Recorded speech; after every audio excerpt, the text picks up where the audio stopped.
মাফ করে দিলেন মাত্র 10 সেকেন্ডের একটি তওবায়। হ্যাঁ, ঠিকই শুনছেন। কিন্তু এটা কিভাবে সম্ভব হলো শুনেন।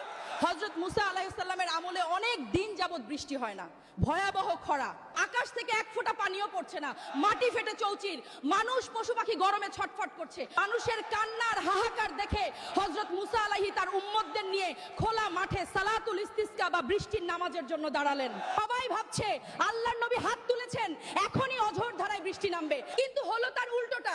বৃষ্টি তো হলোই না, বরং রোদের তাপ যেন আরো বেড়ে গেল, আগুনের মতো গরম বাতাস বইতে শুরু করলো। নবী মুসা অবাক হয়ে আল্লাহকে জিজ্ঞেস করলেন, হে আল্লাহ, আমরা তোমার কাছে বৃষ্টি চাইলাম আর তুমি তাপ বাড়িয়ে দিলে, কারণটা কি? আল্লাহর পক্ষ থেকে জবাব এলো, মুসা, এই ভিড়ের মধ্যে এমন একজন পাপিষ্ঠ ব্যক্তি আছে যে গত 40 বছর ধরে টানা আমার নাফরমানি করছে। তার একটা গুনাহের কারণে আমি আজ সবাইকে বৃষ্টি দেওয়া বন্ধ রেখেছি। তুমি ঘোষণা দাও সে যেন এই মাহফিল থেকে বেরিয়ে যায়। সে বের হলেই